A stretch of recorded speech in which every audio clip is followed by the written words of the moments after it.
정부가 내년 예산안을 20년 만에 가장 낮은 증가율인 2.8%가 적용된 657조 원 규모로 편성했습니다. 윤석열 대통령은 전 정부의 재정 만능주의를 배격하고 건전 재정 기조로 전환했다고 설명했습니다. 내년부터 신생아 출산 가구의 공공주택 특별 공급이 이루어지고 하반기에는 육아휴직 유급 기간이 1년 6개월로 늘어납니다. 노인 일자리도 100만 개 제공되고 기초생활수급자 생계급여가 역대 최대 폭으로 오릅니다. 어제 윤석열 대통령이 야당과 전 정부를 강도 높게 비판한 것을 두고 여야 반응은 엇갈리고 있습니다. 여당은 국정 운영 방향을 강조한 것이라고 힘을 실었지만 야당은 국민을 포기한 거라며 날을 세웠습니다. 김정은 북한 국무위원장이 딸 주혜와 함께 등장해 한미일 정상을 향해 막말로 맹비난했습니다. 김 위원장은 우리나라를 향해선 처음으로 대한민국이라고 언급했습니다. 경찰청이 다음 달부터 교통 안전을 해치지 않는 범위에서 스쿨존, 즉 어린이 보호구역의 제한 속도를 시간대마다 다르게 규제하기로 했습니다. 심야 시간엔 기준을 시속 40에서 50km까지 높인다는 계획입니다. 공직자 등이 직무 관련자와 주고받을 수 있는 농축산물 선물 가격을 10만 원에서 15만 원으로 올리는 내용의 청탁금지법, 이른바 김영란법 시행령 개정안이 의결됐습니다. 명절엔 상한액이 평소보다 높아진 30만 원까지 가능합니다. 뉴스큐 잠시 후 돌아오겠습니다.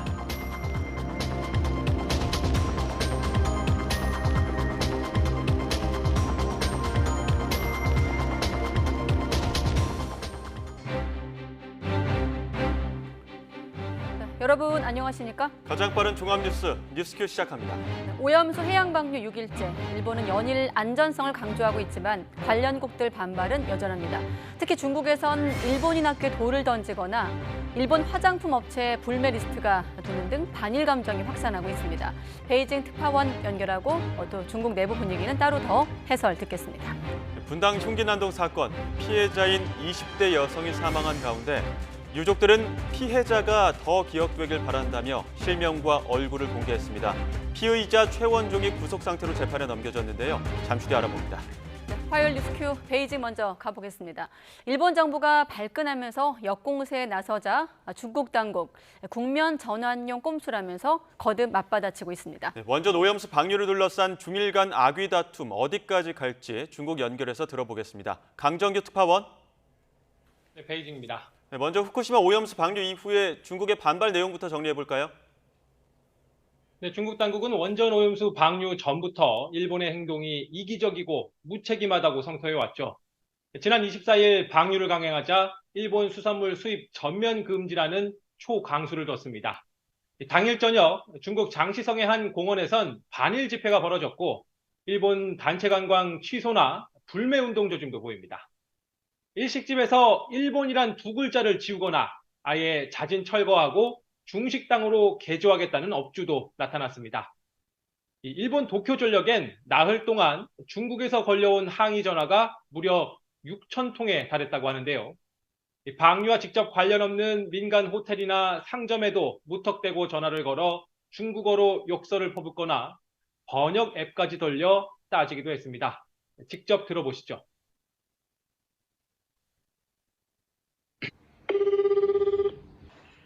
あなたたちはなぜ汚水を排出するのか。あなたたちはバカ。なぜ排出するのか。 네, 또 칭다오 일본 영사관 앞에 욕설로 낙서가 등장하는가 하면 어린이들이 다니는 일본인 학교에 벽돌과 달걀이 날아들었습니다.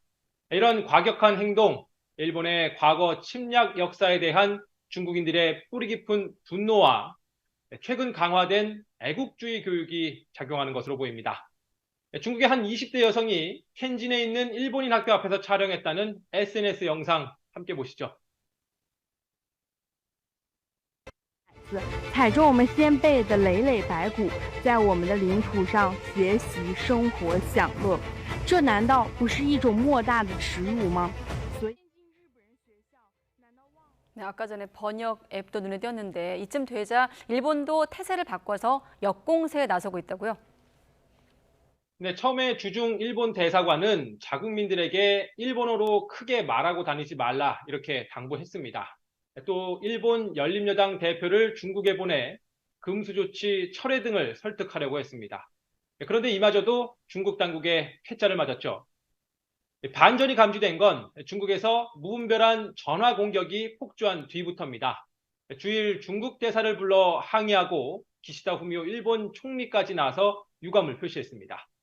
중국 내 일본인과 일본 공관의 안전 확보를 요구하면서 일본 수산물 수입 금지 조치 철회도 촉구했습니다.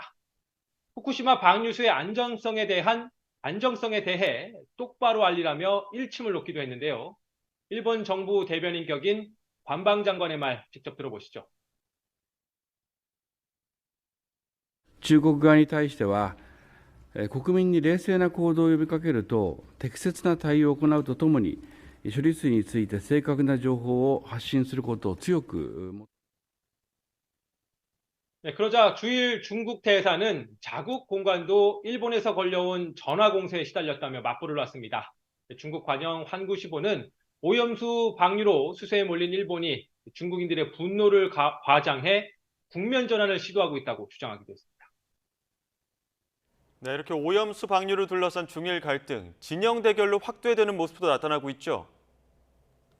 네, 후쿠시마 오염수 방류가 시작된 지난 24일 그 새벽에 북한이 위성 로켓을 쏘아 올렸죠. 이틀 뒤 유엔 안전보장이사회가 소집됐는데 이 자리가 오염수 공방전으로 바뀌었습니다.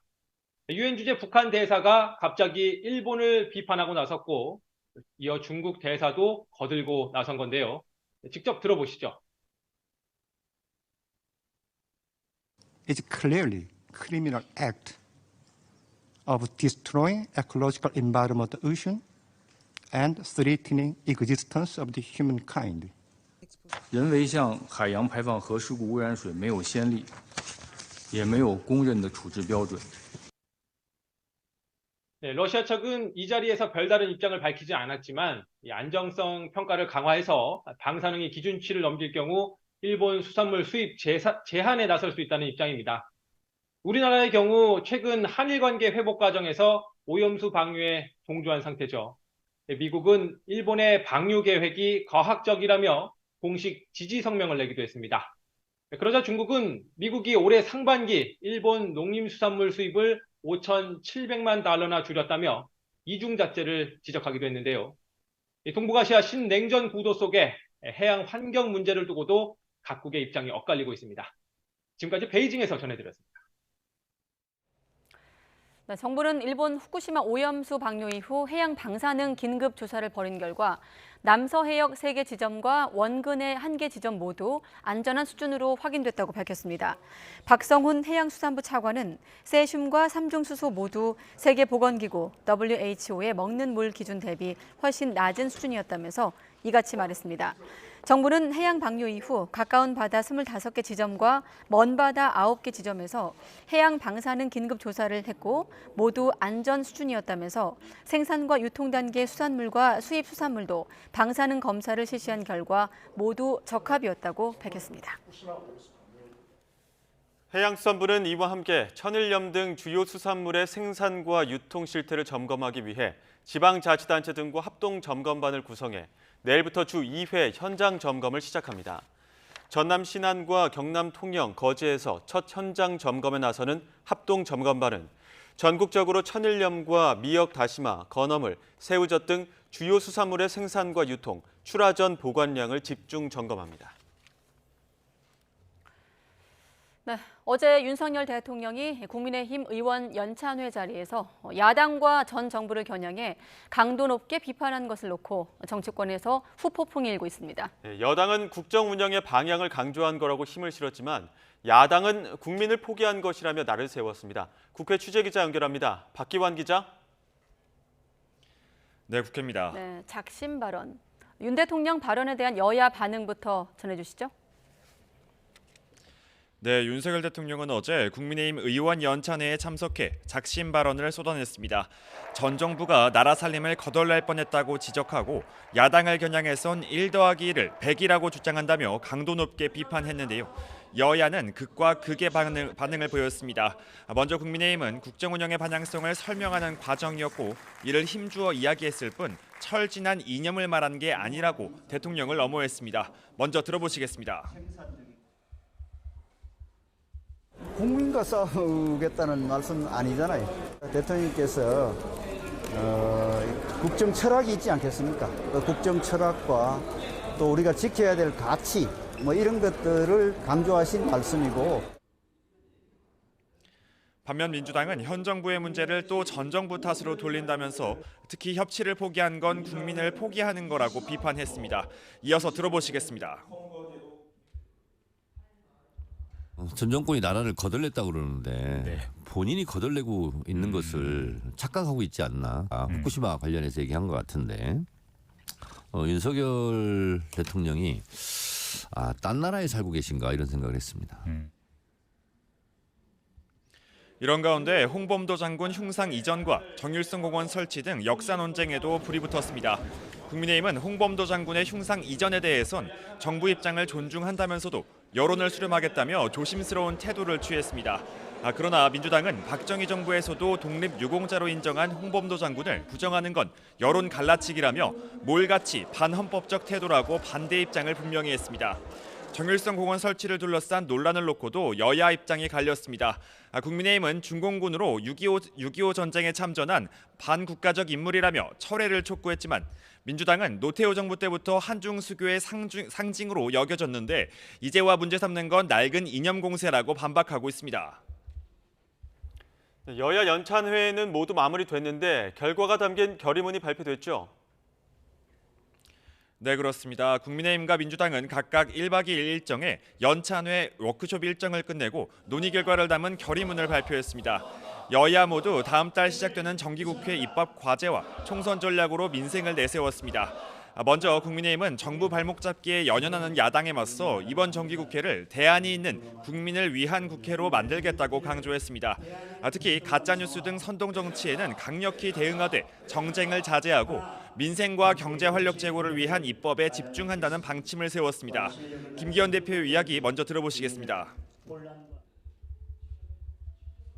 이번 정기국회는 그래서 경제는 국민의 힘이다라고 하는 모토를 가지고서 이끌어 나가려고 합니다. 이번 정기뿐만 아니라 다가오는 총선까지 이렇게 민생을 살리겠습니다는 비전을 제시할 수 있도록. 여당은 이와 함께 정부와 발맞춰 연금과 노동, 교육 등 3대 개혁을 추진하고 국정과제 입법에 힘을 쏟기로 했습니다. 반면 더불어민주당은 난파선처럼 표류하는 윤석열 정권에 맞서겠다며 민주당표 민생경제 입법 등 8가지 과제를 내세웠습니다.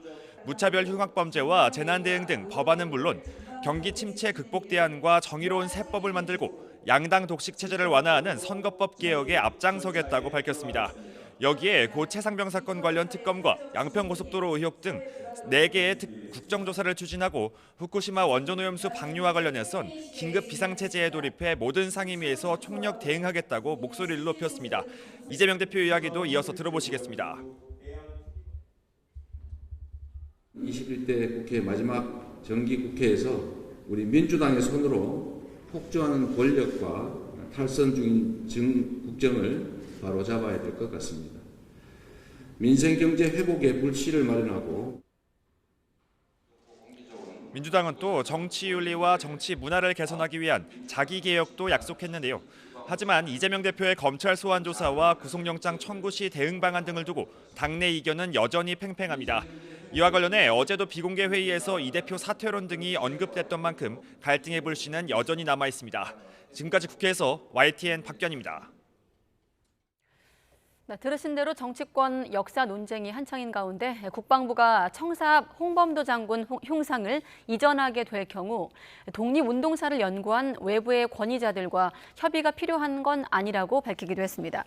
전하규 국방부 대변인은 군 내부적으로 판단해 결론 내릴 수 있으면 굳이 외부 학계와 협의는 필요 없을 것 같다면서 군에도 역사를 연구하는 교수와 학자, 연구기관이 있다면서 이같이 말했습니다. 홍범도 장군이 자유시 참변과 연관됐다는 의혹이 담긴 국방부 입장문을 작성할 때 역사학계의 조언이 있었는지에 대한 질문엔 국방부 정책실 등에서 관련 부서 입장을 정리한 자료라고 답하며 조언 여부에 대해선 밝히지 않았습니다. 광복회 대전지부와 홍범도 장군 기념사업회 대전 모임은 장군의 유해가 안장된 국립대전현충원 묘역에서 기자회견을 열고 독립전쟁 영웅의 흉상 철거 계획을 전면 백지화하라고 촉구했습니다.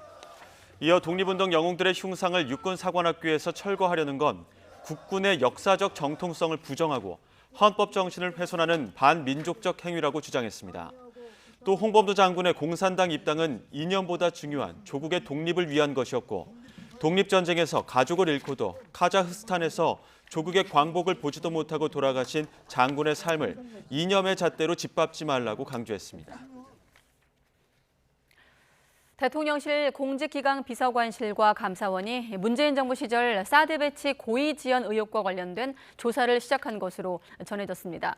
대통령실 공직기강 비서관실은 최근 외교부에 관련 자료 제출을 요구했고 감사원도 감사를 위한 자료 수집과 조사에 착수했는데 특히 사드 산불 이란과 관련된 2017년 당시 협의 내용을 살필 것으로 알려졌습니다.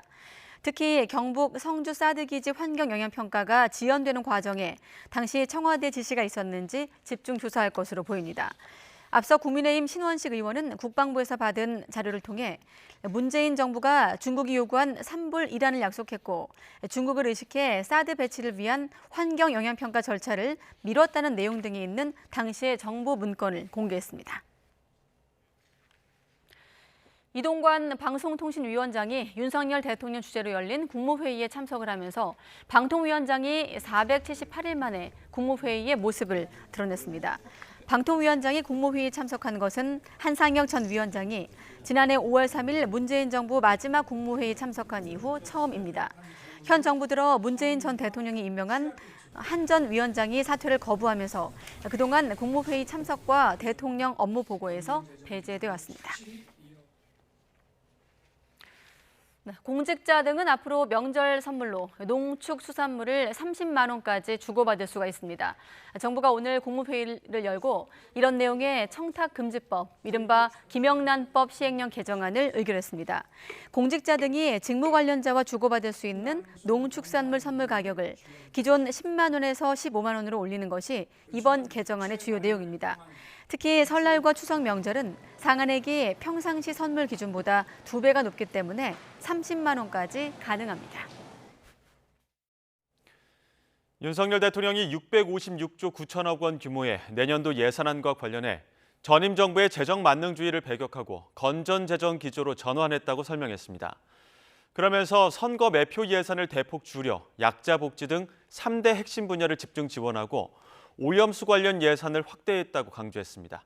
윤 대통령의 국무회의 모두 발언 직접 들어보겠습니다. 우리 정부는 전 정부가 푹 빠졌던 재정 만능주의를 단호하게 배격하고 건전 재정 기조로 확실하게 전환했습니다.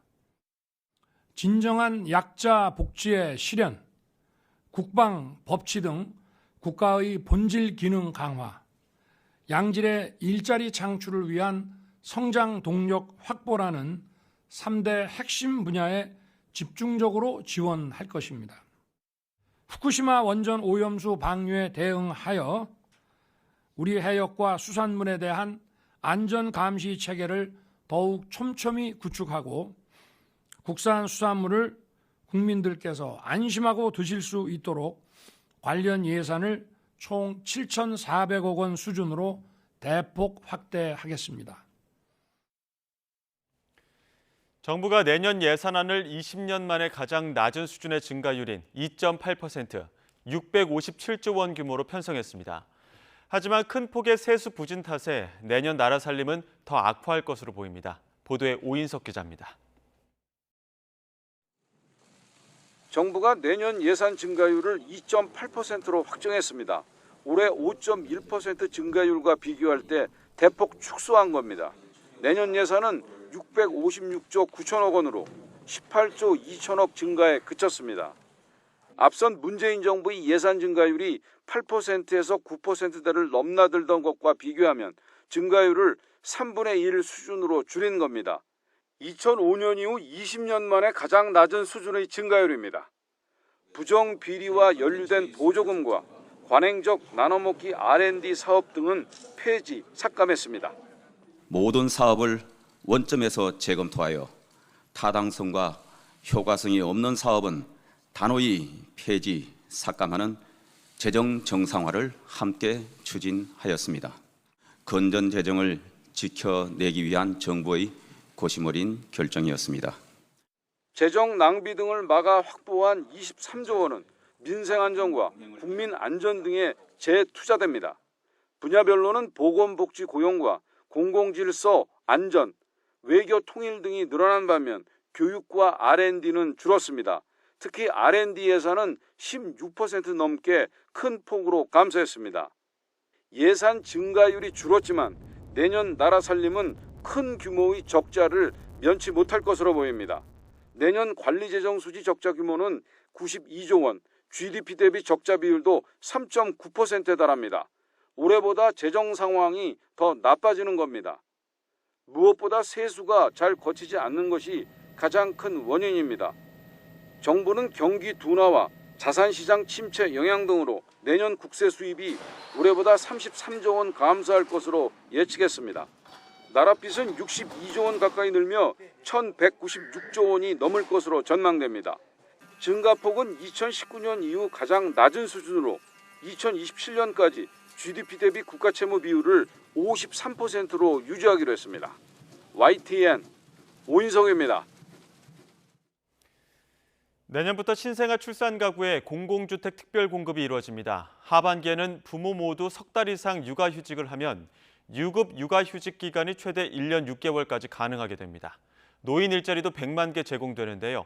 내년도 생활체감형 예산 어떤 것이 있는지 이승은 기자가 소개합니다. 결혼과 출산을 미루는 큰 이유 중 하나는 주거 문제입니다. 내 집 마련을 위해 출산을 늦추며 맞벌이를 하지만 소득이 높으면 저리 융자 대상에서 제외됩니다. 정부는 내년에 신생아 출산 가구에 주거 3종 특례를 신설합니다. 특례 융자 소득 요건을 2배 확대해 맞벌이로 소득이 늘어도 5억 원까지 최대 연 1,000만 원 수준의 이자가 절감됩니다. 공공주택 특별 분양과 임대에서도 우선 배정됩니다. 공공임대 공급은 올해보다 8,000호 증가한 11만 5천 호를 공급할 계획이고요. 공공분양도 금년도보다 14,000호 증가된 9만 호를 공급할 계획입니다.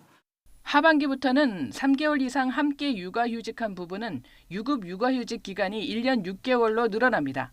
남성 육아휴직을 장려하기 위한 영아기 특례도 확대됩니다.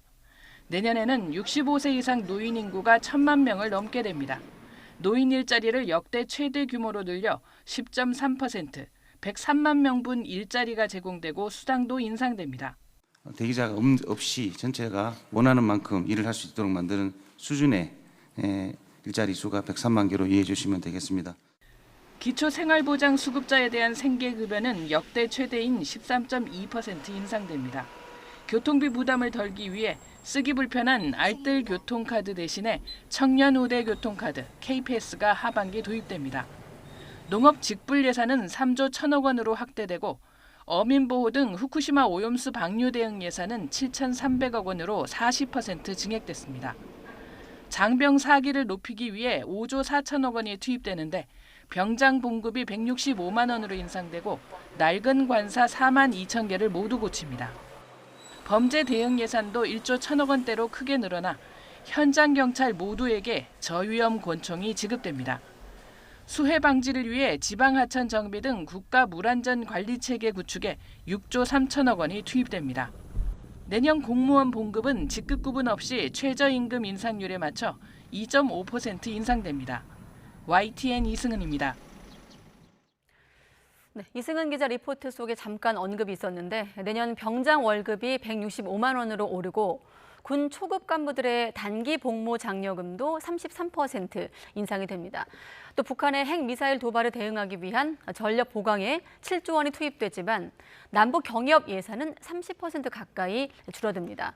내년도 예산안, 국방 분야만 따로 살펴보겠습니다. 신현준 기자입니다. 내년 병장 월급이 정부 지원금을 포함해 165만 원으로 오릅니다.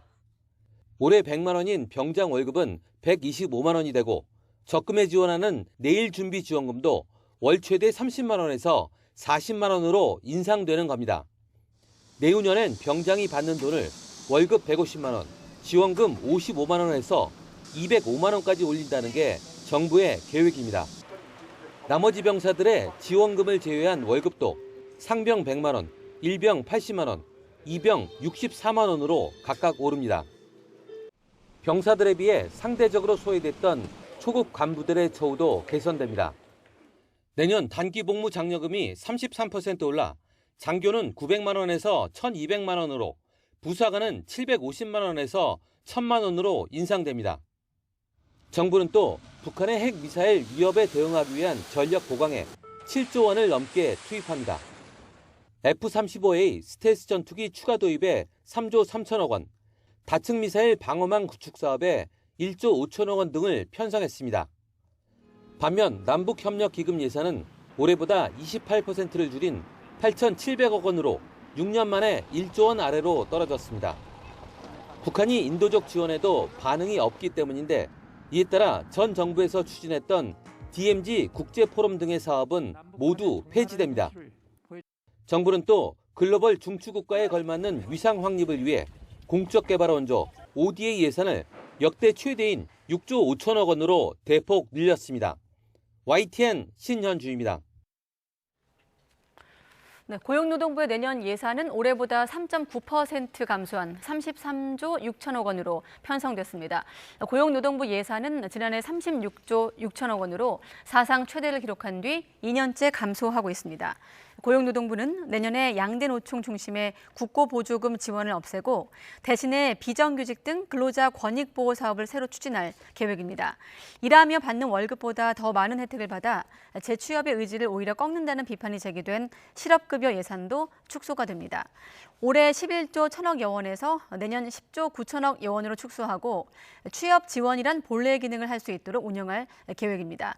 줄인 예산은 노동개혁 추진 등에 집중 투입할 예정입니다.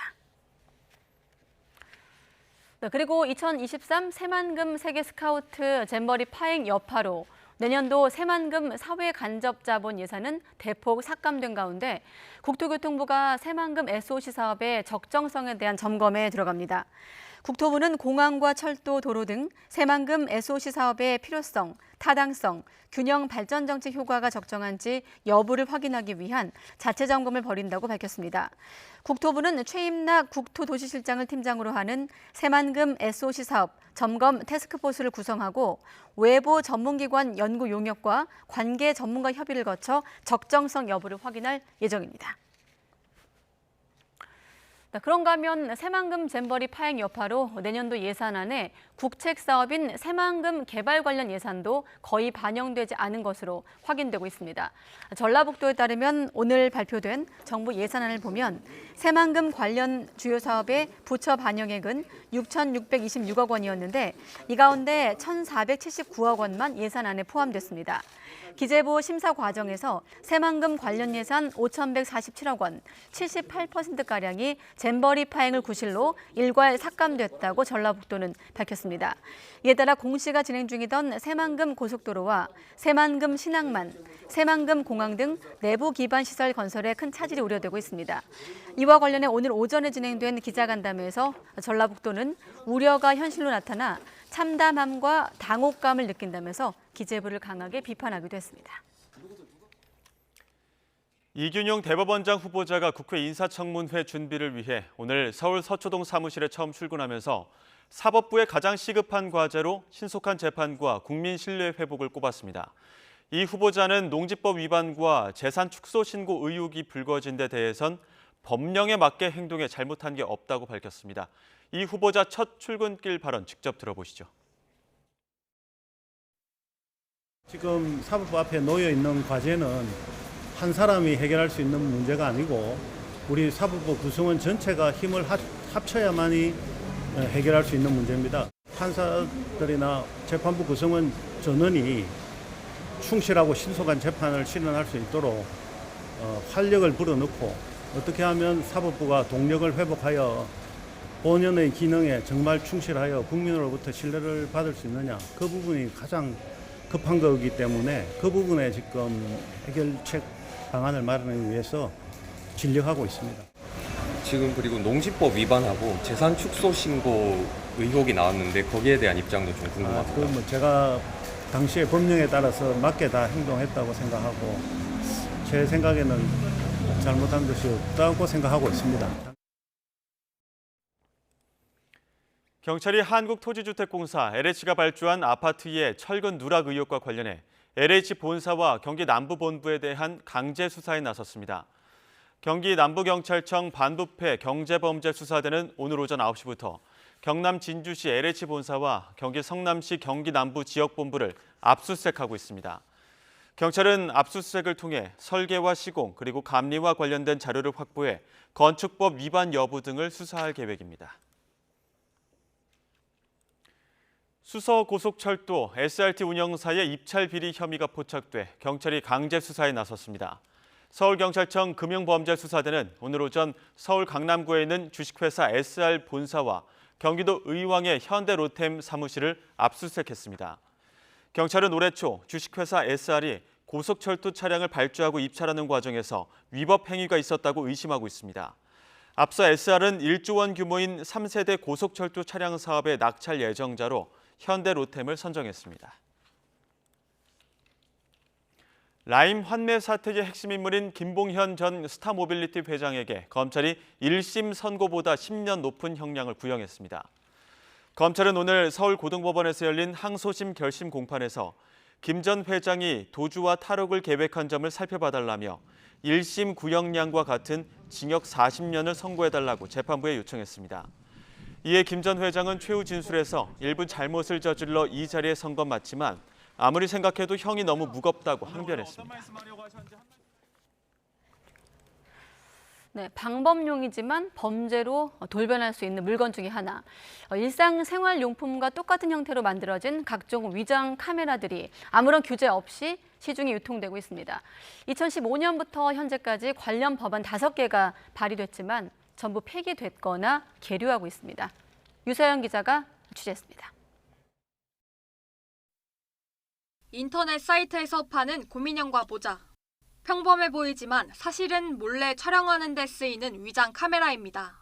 움직임이 있을 때만 알아서 찍고 액자형 카메라의 경우 홍보 이미지와 다른 그림을 무작위로 넣어 발송할 거라 절대 들키지 않을 거라고 강조합니다. 이런 위장 카메라는 별다른 제한 없이 누구나 사고 팔 수 있습니다. 전자제품을 판매하는 상가에서도 명함 지갑형이나 볼펜형 등 여러 종류의 위장 카메라를 취급합니다. 시중에 들어가는 고속호텔이 들어가도 6만 원 들어가면 모르잖아요. 그 휴지 뽑으면서 자연스럽게 방어할 수 있고 사용하시는 분들이 아이디어를 해서 사용하셔도 돼요. 방법용으로 팔고 있지만 불법 촬영에 악용될 소지가 다분하다는 우려는 끊이지 않습니다. 시중에 판매되고 있는 셋톱박스형 카메라를 직접 사용해봤습니다. 일반적인 제품 같지만 보시는 것처럼 이렇게 전부 촬영되고 있습니다. 무엇보다 숨겨진 카메라는 전문 장비로는 찾아낼 수 있어도 일반인이 맨눈으로 발견하는 건 사실상 불가능합니다. 우리가 육안으로 식별할 수 없는 변형되어 있는 모습으로 되어 있는 거다 보니까 과연 이거를 구입하고자 하는 사람들의 의도가 과연 좋은 목적으로 쓸 수 있는가. 이런 가운데 불법 촬영 범죄는 2018년부터 지난해까지 해마다 5천 건 이상씩 꾸준히 발생하고 있습니다.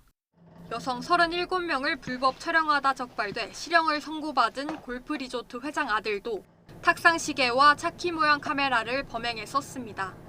실태들도 이제 파악을 해야 될 거고, 그러니까 등록증도 있고, 구입을 할 때부터 이 물건을 갖다가 사간 사람이 누구다. 이렇게 해가지고 아예 구매 장부를 만들어가지고 추적을 할 수 있도록 그런 몇 가지 방법이 있죠. 그러나 워낙 다양한 제품의 카메라가 사용되다 보니 규제 대상을 법으로 정하는 게 쉽지 않습니다. 또 초소형 카메라를 모두 규제 대상에 넣으면 신기술 발전을 막을 수 있다는 반론도 있습니다. 19대 20대 국회에서 발의된 관련 법안 3건이 모두 임기 만료로 폐기됐고 21대 국회에 발의된 법안도 2년째 계류 중입니다. 위장 카메라가 시중에 얼마나 판매되는지 현황을 파악하고 어디까지 규제할지도 제대로 논의해야 할 때입니다. YTN 유서연입니다. 네, 경찰이 다음 달 1일부터 교통 안전을 해치지 않는 범위에서 어린이 보호구역의 제한 속도를 시간대마다 다르게 규제하기로 했습니다. 현재 어린이 보호구역의 제한 속도는 시간대와 상관없이 시속 30km인데 어린이 사고 위험이 낮고 통행량도 적은 심야 시간대에는 기준을 시속 40에서 50km까지 높일 계획입니다. 반대로 제한 속도가 40에서 50km 사이인 어린이 보호구역에선 등하교 시간대 교통 안전을 위해 제한 속도를 시속 30km로 일시 하향합니다. 구체적인 시간대는 지역 상황에 맞춰 설정할 예정입니다.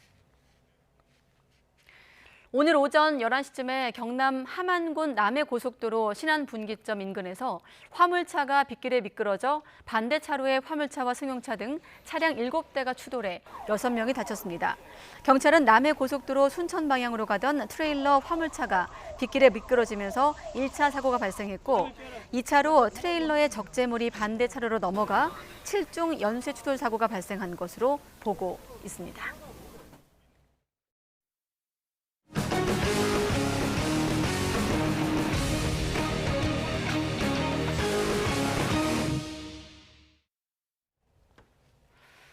네, 이달 초 발생한 분당 흉기 난동 사건의 피의자 최원종이 오늘 구속 상태로 재판에 넘겨졌습니다. 검찰은 최원종이 피해 망상에 빠져 범행을 저질렀지만 심신미약 상태는 아니었다고 판단하고 있습니다. 또 지난달 발생한 이른바 졸음쉼터 사망 사건에 숨겨진 내막이 드러났는데 경찰 조사 결과 이들은 제3의 인물에게 심리적 지배를 당한 상태인 것으로 확인했습니다. 관련 내용 포함해 사건 사고, 염건웅 유원대 경찰학부 교수와 이야기 나눠보겠습니다. 어서 오십시오. 안녕하세요. 네, 안녕하십니까? 일단 최원종이 구속 상태로 재판에 넘겨졌고 지난 3일에 사건이 발생한 이후 한 분이 추가로도 희생이 됐습니다. 특히나 실명과 사진을 유족이 공개하지 않았습니까? 그 배경 포함해서 함께 설명해 주시죠. 네, 일단 김혜빈 씨입니다. 고 네. 김혜빈 씨고요.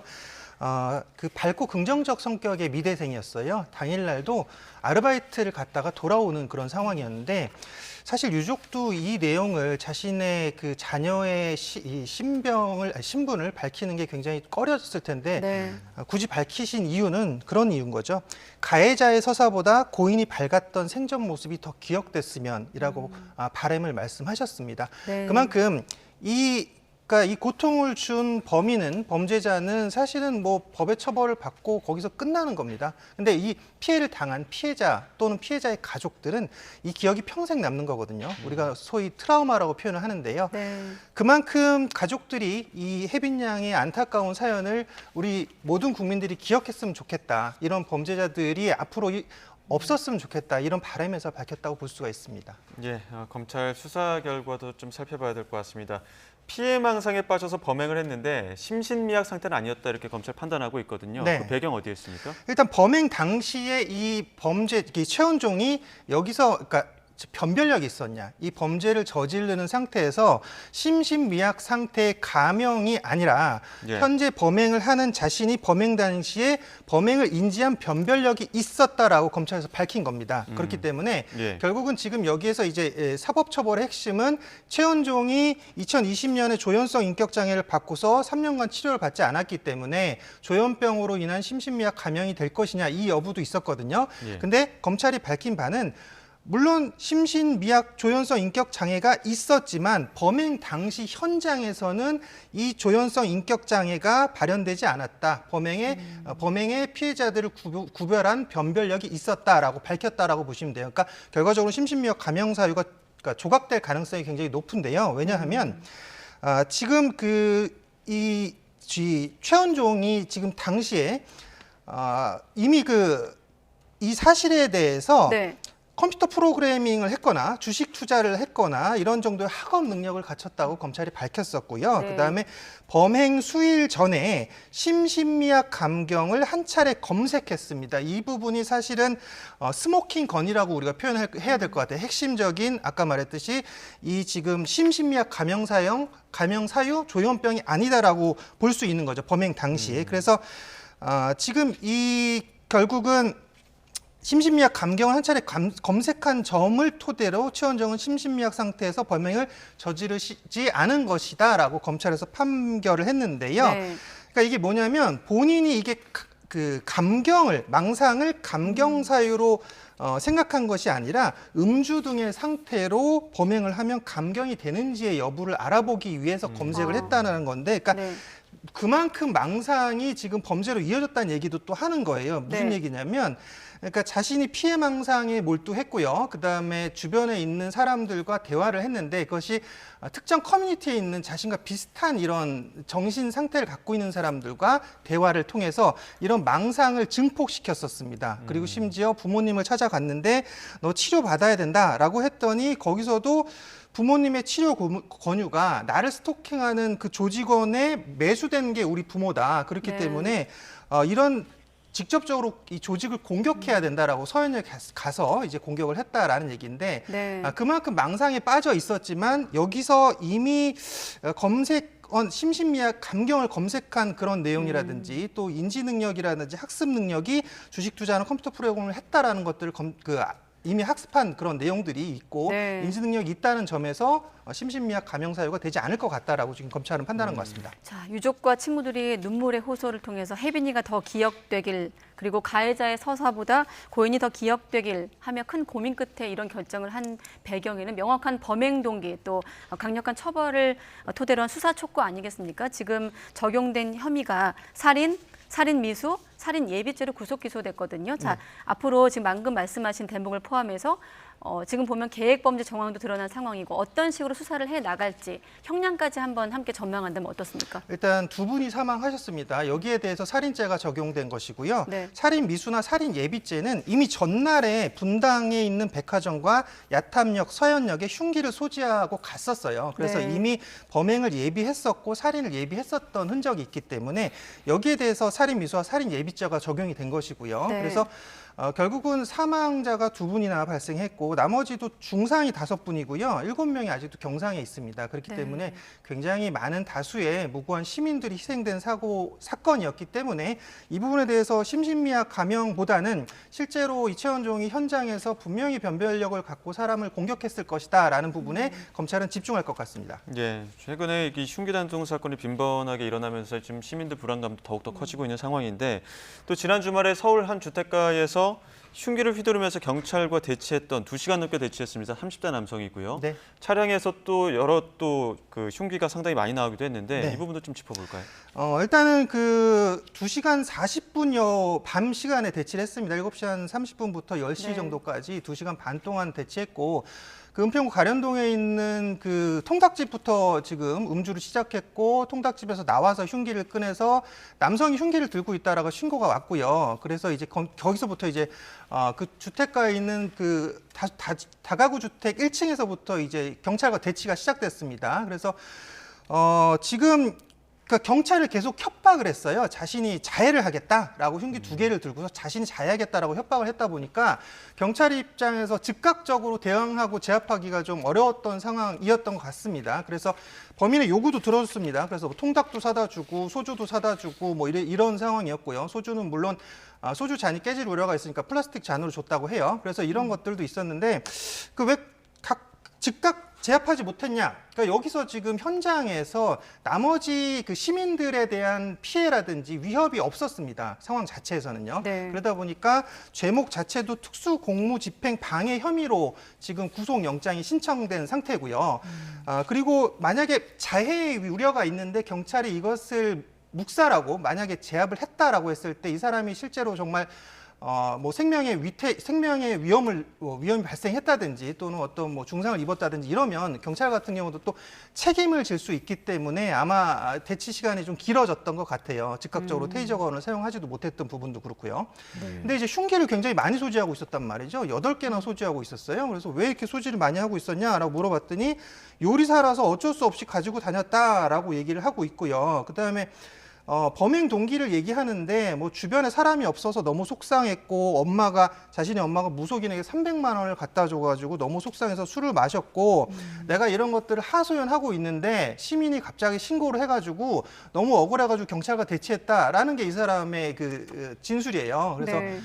결국은 지금 뭐 일단 제압이 되고 결국은 지금 체포가 됐는데 그 법원에 가서 구속영장을 경찰이 구속영장을 신청을 했거든요. 근데 구속영장이 기각됐습니다. 네. 근데 이게 참 안타깝게도 범죄의 중대성은 인정되나 범행을 인정하고 반성하고 있다라고 구속영장 기각 사유를 밝혔고요. 그다음에 도주할 우려가 없다. 그리고 경찰이 이미 증거를 확보했고 인명피해가 발생하지 않은 점 등을 밀어서 구속영장을 기각한다라고 얘기를 하고 있는데요. 맞습니다. 법상으로는 사실 구속영장 청구 요건이 3가지인데 주거가 불명하거나 도주 우려가 있거나 아니면 증거인멸 이 3가지에 해당했을 때만 구속영장 신청이 가능합니다. 물론. 하지만 지금 이 사안은 그러면 구속영장이 신청되면 이 사람은 지금 불구속 상태로 지금 수사를 받아야 되는 그런 상태거든요. 물론 우리나라 형법상에 형벌법상에 우리나라는 강제 수사가 원칙이 아니라 임의 수사가 원칙입니다. 그것은 맞고요. 그다음에 국민의 인권을 존중해야 되는 것도 당연히 맞는 부분입니다. 하지만 이 사람이 그 사람을 위협하거나 협박하지 않았다라는 그런 단편적인 걸 봤지만 흉기를 8개나 소지했다. 그리고 자해를 하겠다라고 위협을 했다. 이런 것들에 있어서 좀 위험성이 보이긴 합니다. 충분히 위험성이 보이기 때문에 이런 것들을 법원에서 구속영장 신청 사유를 조금 더 넓게 해석해서 좀 보면 좋지 않을까라는 그런 좀 조심스러운 얘기도 드리고 싶고요. 근데 이 사람 같은 경우도 4년 전 조울증 진단을 받았다라고 해요. 그래서 현재는 약물 치료 받지 않은 상태로 알려져 있기 때문에 최근에 있었던 여러 가지 사건들의 결과 좀 비슷하죠.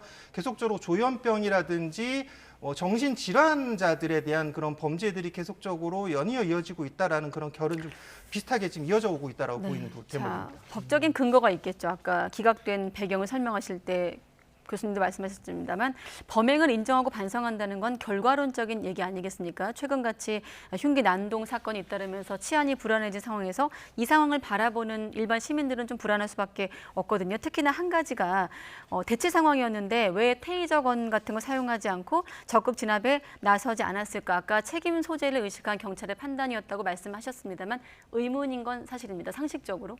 그렇죠. 왜냐하면 지금 그 상황에서 바로 제압을 하지 않았을 때는 결국은 다수의 시민들이 또 위협을 당하거나 다칠 가능성이 좀 높아집니다. 그렇기 때문에 그럼 경찰이 왜 이 상황에서 바로 즉각적으로 제압을 하지 않고 2시간 30분 동안 내버려 뒀느냐 이 문제로 이제 들어가게 되는데 지금 대통령께서도 밝히셨죠. 그래서 저위험 권총을 지급하겠다라는 얘기도 했고요. 지금 여러 가지 그 사회적인 대책들이 나오고 있는데 그러니까 그렇습니다. 지금 이런 범죄의 원인을 단순하게 지금 우리가 대응책으로 법을 강화하는 그런 방안으로만 볼 것이 아니라 과연 이 사건들이 계속 연이어 일어나는 이유가 무엇인가를 우리가 좀 들여다봐야 되는데 일본하고 좀 비슷해요. 일본이 2000년대 이후부터 지금 이런 그 범행들이 발생했습니다. 그러니까 묻지마 범죄라고 하는데 지금 정부에서는 이상 동기 범죄라고 규정을 하고 있죠. 왜냐하면 묻지마 범죄는 원인이 없어 보이기 때문에 이상 동기 범죄가 발생하는 그런 원인들이 이미 일본에서 2000년대부터 이 묻지마 살인 또는 묻지마 범죄, 이상동기 범죄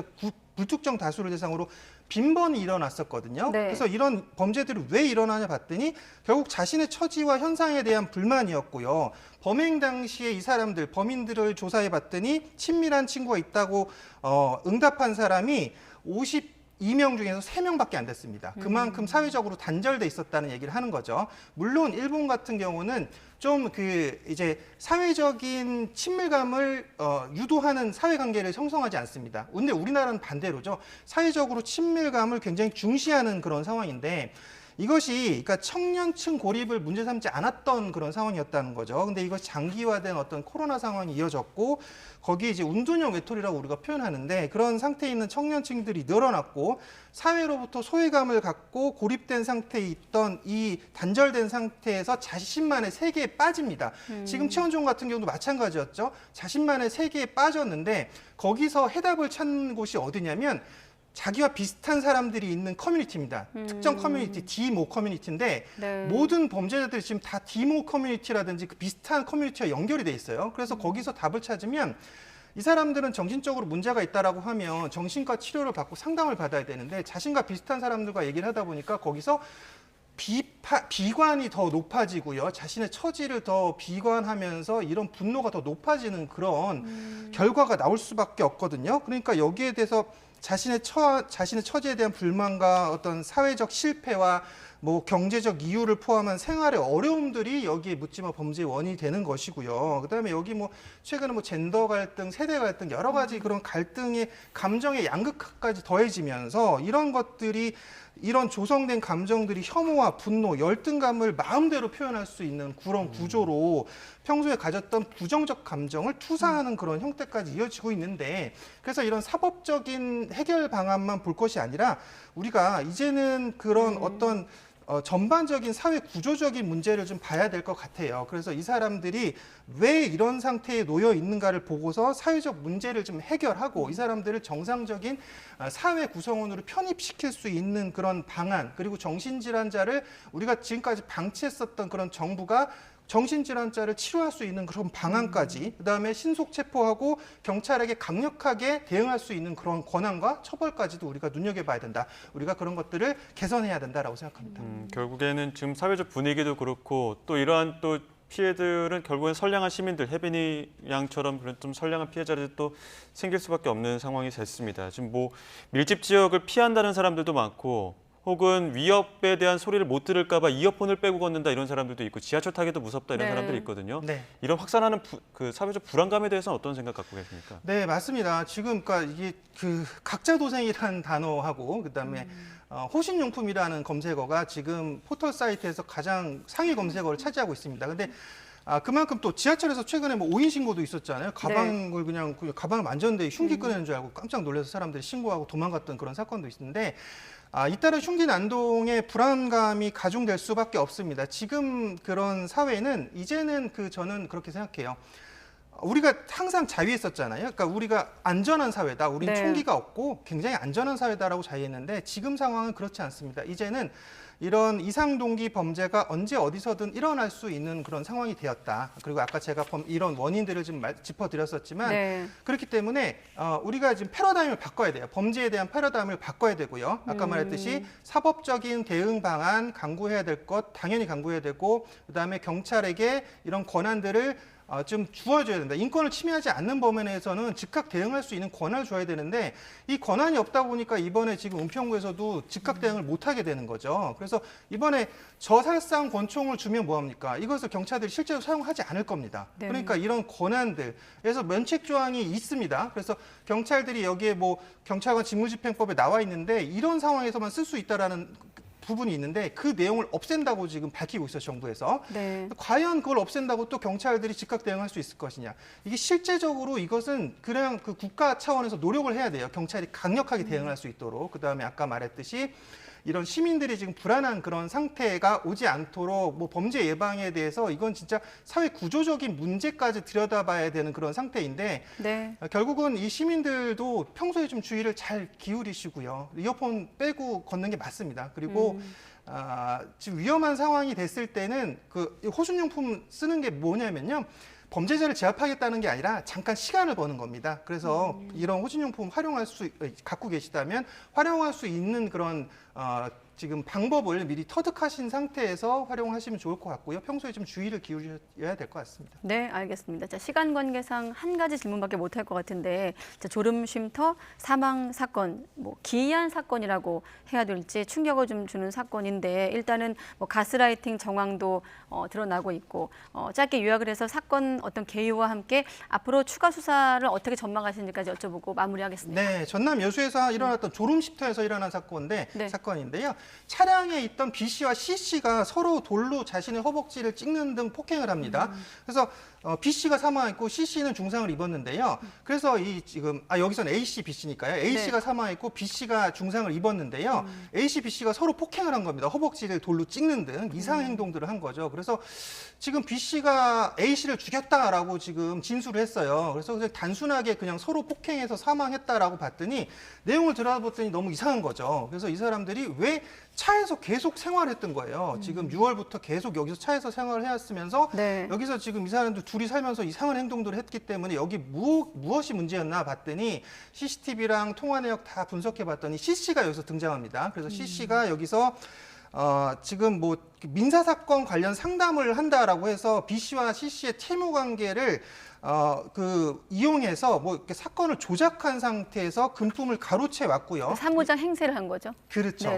변호사 사무실 사무실의 사무장 사무장, 행세를 하면서 자신이 굉장히 많은 법률 지식을 갖고 있고 B 씨와 A 씨는 잘 모르니까 너희들은 내 말을 듣는 게 맞아라고 하면서 가스라이팅을 한 거죠. 그래서 이 사람들이 가스라이팅을 당했고 이 두 사람이 그 차량에서 생활을 하면서 여기서 지금 자신들이 폭행을 하는 그런 상황에 이르렀습니다. 그래서 여기에 대해서는 그 피해 승낙 확인서까지 두 사람에게 받았어요. 그래서 네. 피해에 대해서 묻지 않겠다라는 것까지 받았는데 이게 왜 심리적으로 이렇게 이 사람들이 말도 안 되는 상황에 B와 C 씨가 서로 폭행을 했을까? 그러니까 A 씨가 차곡차곡 이 사기를 치면서 거짓말을 하면서 그리고 자신이 당신들보다 지식이 더 뛰어난 사람이다라고 하면서 이 법률가 행세를 하면서 그다음 심리적으로 종속 지배한 그런 상태였기 때문에 이런 범행이 가능했다라고 볼 수 있습니다. 네, 알겠습니다. 사건 사고 오늘은 염건웅 교수와 함께 짚어봤습니다. 네, 교수님 오늘 말씀 고맙습니다.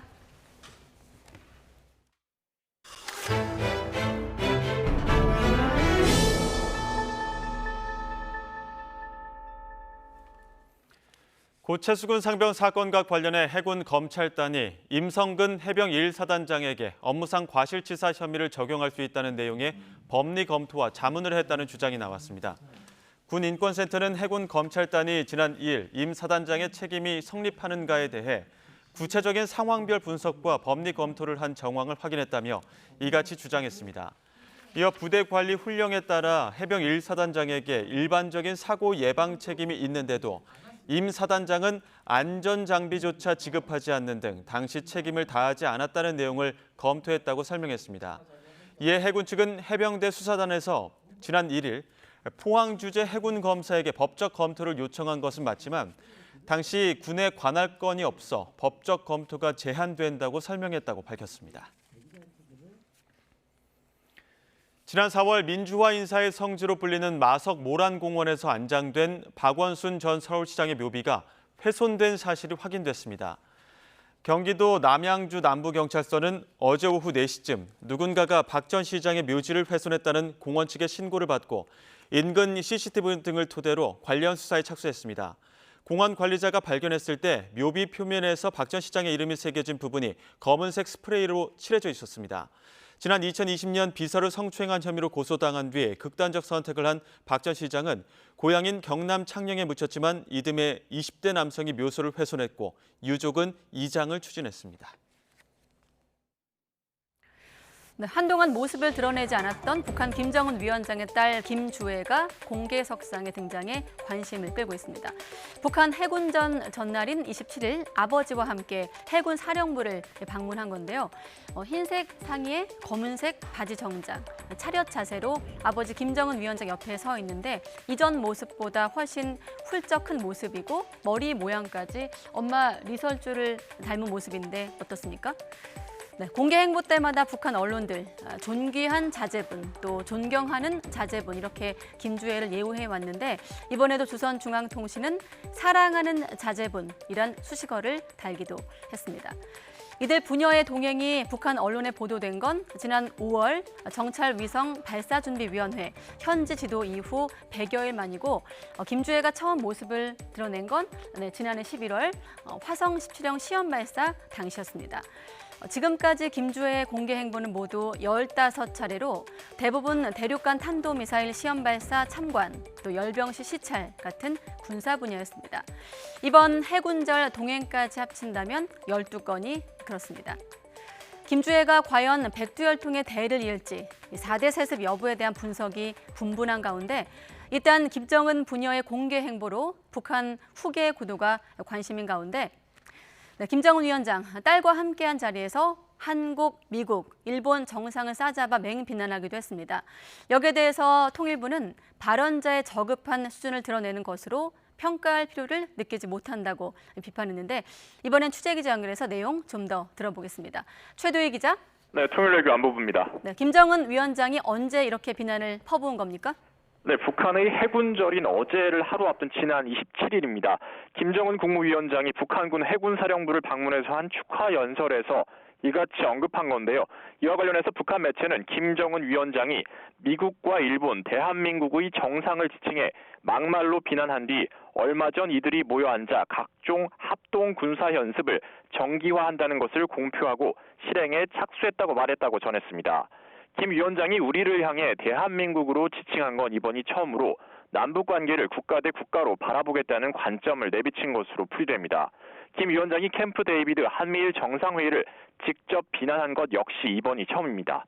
김 위원장은 또 미국을 비롯한 적대 세력들이 무모한 대결책 등으로 한반도 수역이 가장 불안정한 핵전쟁 위험 수역으로 변해버렸다고도 주장했는데요. 현 정세에 대해서는 북한 해군이 상시적으로 임전태세를 유지하며 유사시 적들의 전쟁 의지를 파탄시키고 최고사령부의 군사 전략을 관철할 수 있게 준비될 것을 요하고 있다고 평가했습니다. 아울러 북한 해군은 전략적 임무를 수행하는 국가 핵 억제력의 구성 부분으로 될 것이라고도 덧붙였는데요. 이 같은 발언에 대해 통일부는 한미일 협력체의 획기적 진화에 대해 김 위원장이 위기의식을 드러낸 것으로 평가했습니다.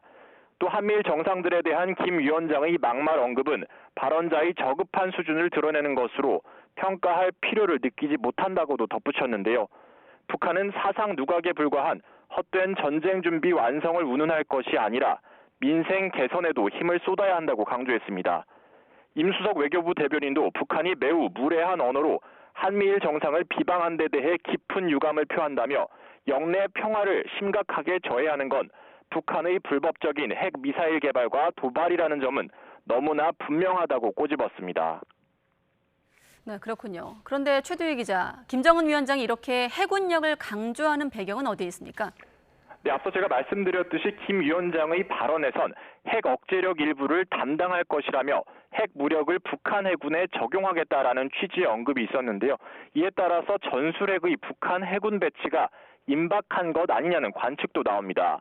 또 북한의 해군력은 우리 해군력과 비교해서 매우 열악한 상황으로 김 위원장도 연설에서 북한 해군이 최신 무장 장비와 전투 기술 기재를 갖추지 못했다며 이 같은 열악한 현실을 인정했는데요.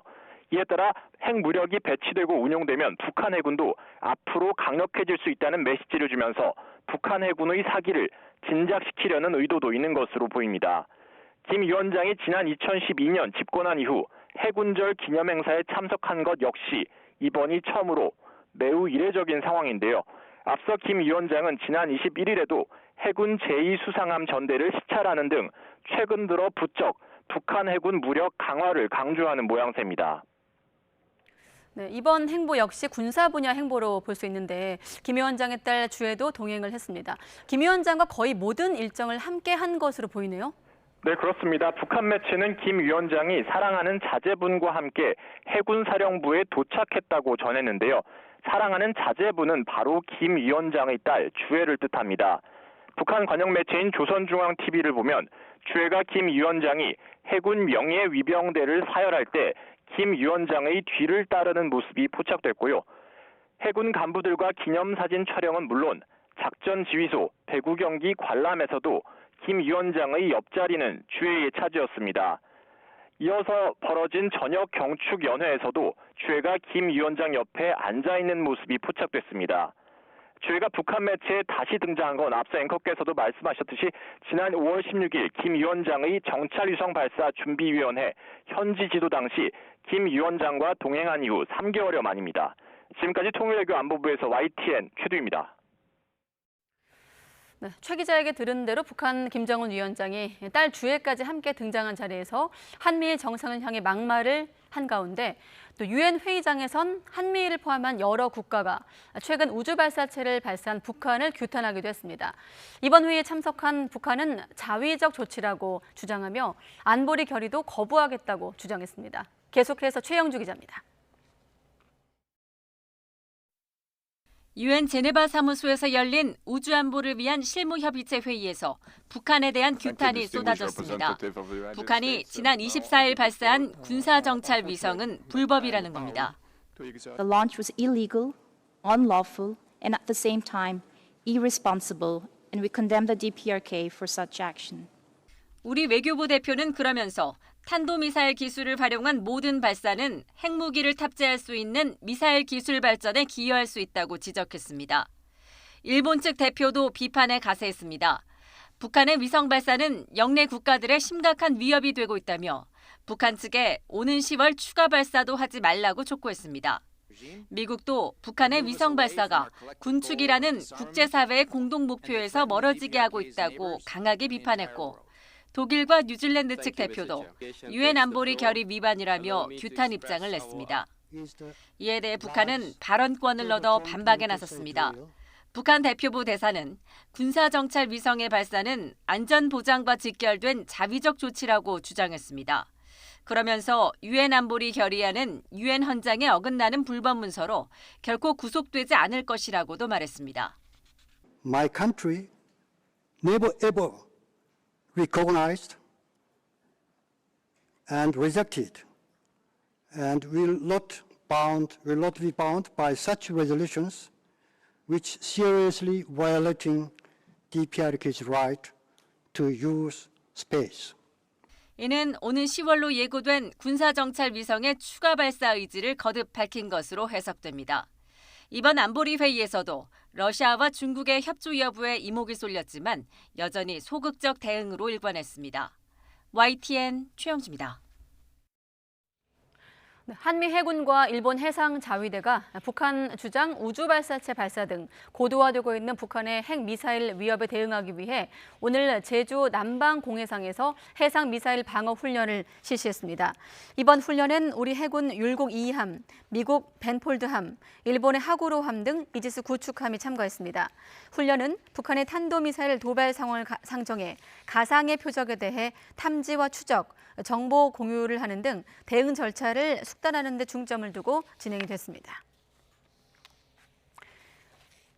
육군 특수전사령부와 주한미 특수전사령부가 한미연합연습인 을지자유의 방패 UFS 일환으로 지난 14일부터 강원도 양양 등지에서 연합훈련을 실시하고 있습니다. 100여 명의 한미 특전 요원들은 모래사장 위에서 강도 높은 체력 단련부터 보트 운용술과 저반 절차, 통신 운용 같은 해상 침도 기술을 집중적으로 숙달하고 있습니다. 앞서 경기도 이천과 주한미군 기지 캠프 험프리스 등에선 전투 부상자 처치 훈련과 한미 전술 토의, 교류 교육 등을 진행했고, 해상 침투 훈련 뒤엔 다음 달 중순까지 근접 전투 기술과 특수 타격 작전을 포함해 다양한 훈련을 이어나갈 예정입니다. 서희초 교사 49제를 맞아 계획했던 교사들의 대규모 추모 집회가 다시 추진됩니다. 자신들을 전국 교사일동이라고 밝힌 이들은 오늘 보도자료를 통해 9월 4일 오후 4시 반에 국회 앞에서 숨진 서희초 교사 49제 추모 집회를 개최하겠다고 밝혔습니다. 전국 교사일동은 앞선 운영팀이 집회를 철회했지만 교육부가 공교육 멈춤에 대한 겁박을 계속하고 집회 취소 이후 재량 휴업일 지정 철회까지 이어지면서 공교육 멈춤의 피해가 되고 있다며 다시 집회를 열기로 했다고 밝혔습니다. 서울 서희초등학교 교사의 49제인 다음 달 4일 전국 교사들의 집단행동 움직임이 이어지는 가운데 교육부가 엄정 대응을 예고했습니다. 이주호 교육부 장관이 전국 시도교육감과 간담회를 열고 자제를 호소했는데요. 조희연 서울시 교육감은 교육부 대응이 오히려 혼란을 부추긴다고 우려했습니다. 들어보시죠. 위법한 집단 행동은 그간의 진정성과 노력을 헛되게 할 우려가 있으며 교권 회복을 위해 사회적으로 형성되었던 공감대도 무너뜨릴 수 있습니다.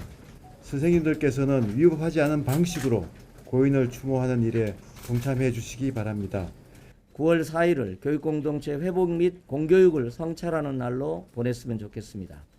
그런데 이미 수만 명의 교사가 9월 4일의 집회에 참여 의사를 밝힌 상태에서 교육부가 이에 대해 엄정 조치할 것을 천명해서 자칫 교육원장의 혼란이 초래될 수 있음을 염려하게 됩니다.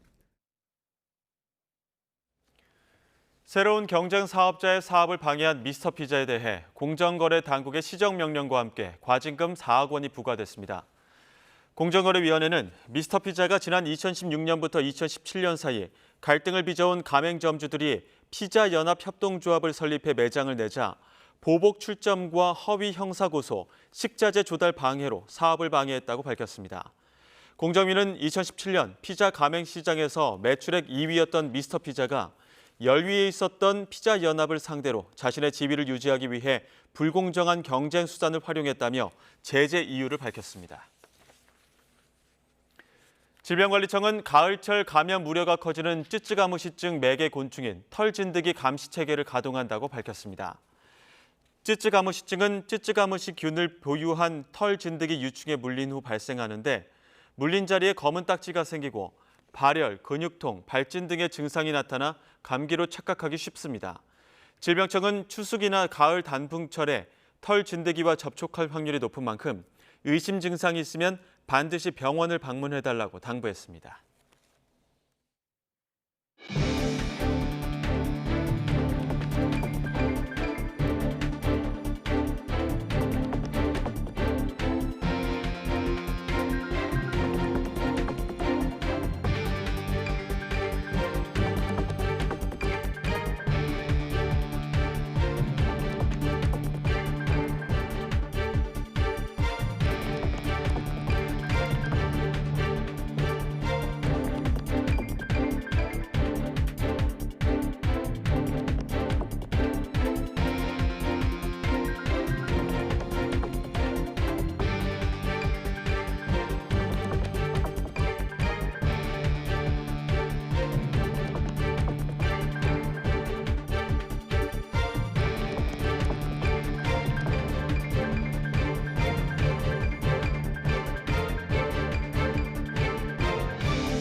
네, 중고등학생인 남매를 숨지게 한 아버지가 경찰에 체포됐습니다. 자신도 극단적인 선택을 했지만 미수에 그쳤고 왜 그랬는지 이유를 말하지 않고 있습니다. 박종혁 기자가 취재했습니다. 경남 김해의 한 야산 공터에 1톤 트럭이 덩그러니 놓여 있습니다. 10대 남매가 숨진 채 발견된 장소입니다.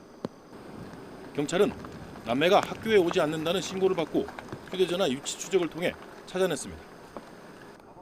남매를 숨지게 한 사람은 다름 아닌 친아버지. 아버지는 수면제가 든 음료수를 마시게 한 뒤 남매를 숨지게 한 것으로 확인됐습니다. 자신도 자해를 시도했지만 생명엔 지장이 없습니다. 범행 동기에 대해서는 어떻게 좀 진술을 하고 있는 부분이 좀 있습니까? 그 부분을 아주 묵비권을 하고 있어 차후에 조사를 해봐야 되는 상황이에요. 잊을만 하면 발생하는 친부모의 자녀 살해 사건. 전문가들은 자식을 소유물로 생각하는 인식이 여전히 우리 사회에 남아있기 때문이라고 분석합니다.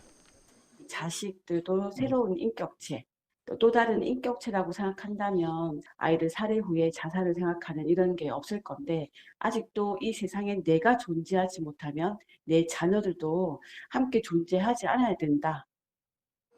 왜 남매의 아버지가 자녀의 목숨을 빼앗았는지 아무것도 밝혀지지 않은 상황.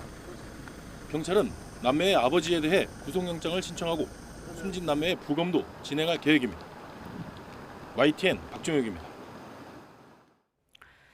네, 2차 장마가 시작이 되면서 오늘은 중부, 내일은 남부지방에 국지성 호우가 예상되고 그 이후엔 태풍의 영향을 받아 전국 곳곳에 비가 내릴 가능성이 있습니다. 또 아직 유동적이긴 하지만 다음 주엔 11호 태풍 영향도 변수로 작용할 전망입니다.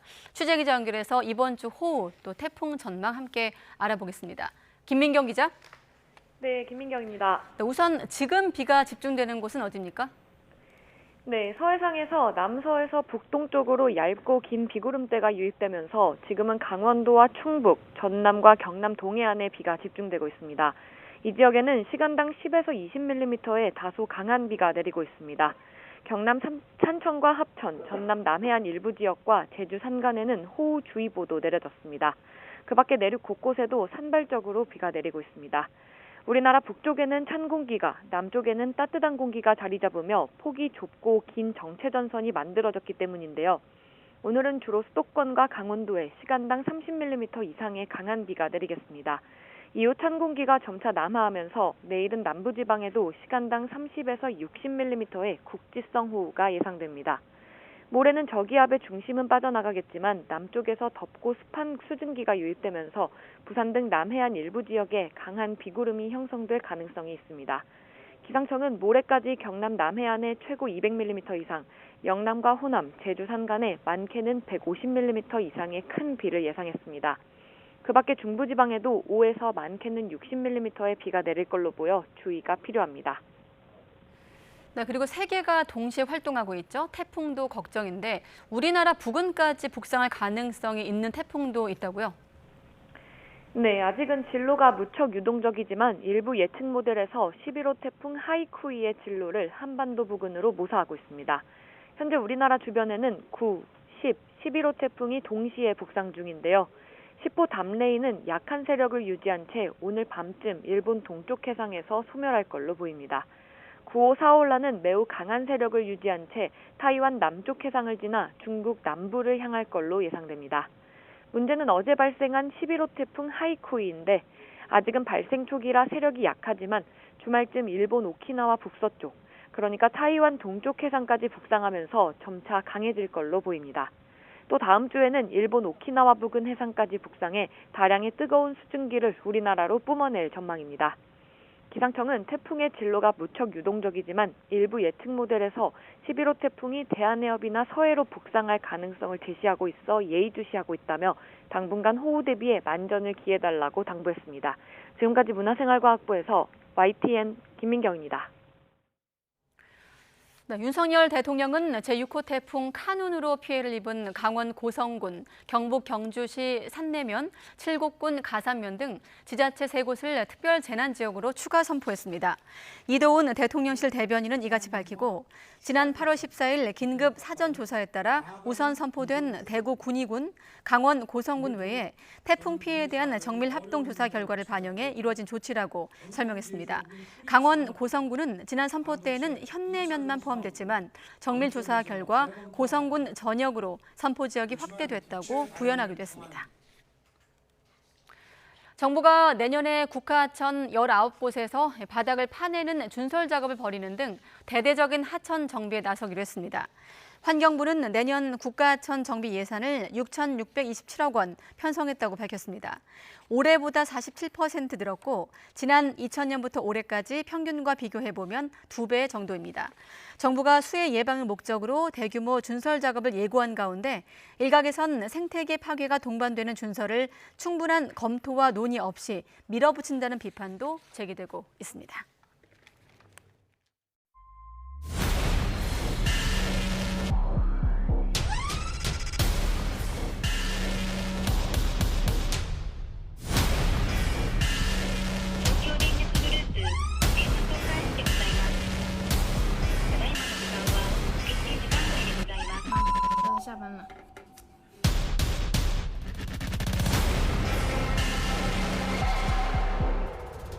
中国側に対しては国民に冷静な行動を呼びかけると適切な対応を行うとともに処理水について正確な情報を発信することを強く求めており、